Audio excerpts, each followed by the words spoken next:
next section is push-ups.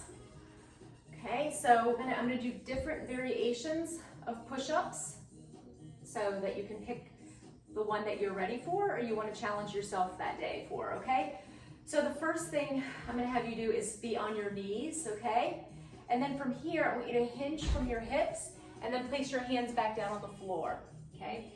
So this is going to be the most modified version of the push-up, okay? Because my knees are directly underneath of my hips, okay? So you wanna, right away, you wanna think about pushing the floor away, okay? And you wanna make sure your abs are engaged, drawing them up, away from the floor. Your neck is nice and long. You never wanna lead with your neck or your head. The neck stays nice and long behind you, okay? You wanna engage through your lats here so that you're not collapsing into the push-up. You wanna always think about pressing away, never collapsing. See how my arms are straight still, but I can collapse, okay? And then I'm just defeating the whole purpose. You wanna really press away from the floor, okay? And then from here, you're just gonna bend your elbows and then push up. As you can see, I'm not moving through my hips at all.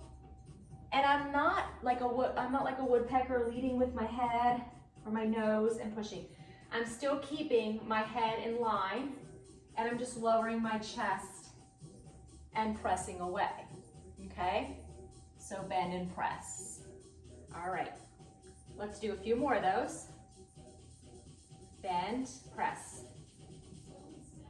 I have all my weight in the front of my body. Very little weight is in my back here.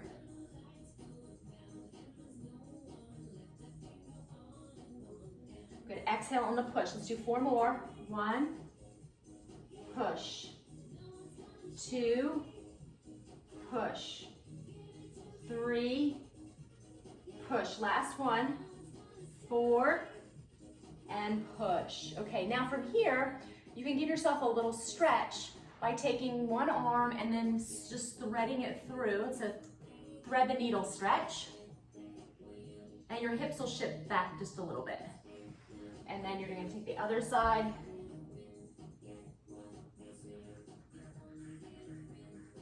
All right. So from here, I'm gonna give you a little harder version. So you're gonna start out the same way. You're on your knees are underneath of your hips.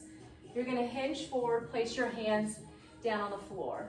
Now, making this harder is you're gonna walk your knees back.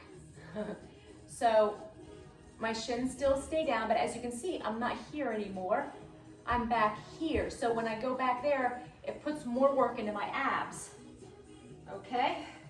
And you also have more weight in the upper body. All right, so here we go. I'm still leading with my chest.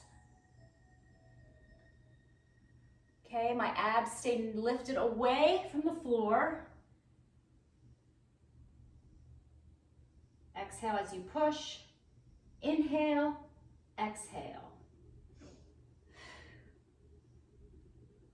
These are harder. So if you need to go back to the knees directly under the hips, that's fine. Good, let's do 4 more. Still pushing the ground away.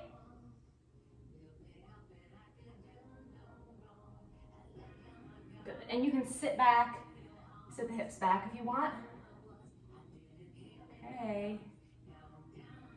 Now, the next version beyond that would be up on the hold pose.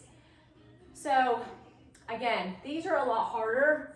So you went from this, so this is first, this is second. Notice my arms haven't moved at all. And then third will be to curl the toes under, and now you're in a full plank.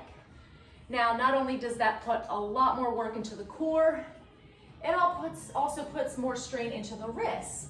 So you kind of have to, balance those things out and figure out what you want to do there.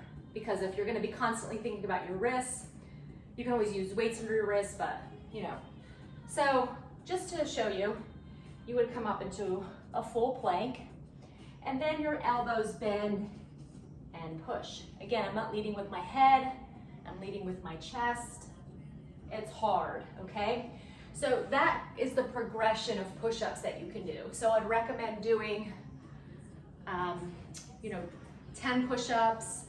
Maybe you can start with your knees in this position and then do 10 here and then walk back.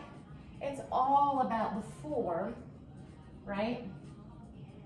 So, and then you can go from here, you can either hold the plank, or you can go into some mini push-ups, you can go into half push-ups. So there's a little push-up tutorial for you.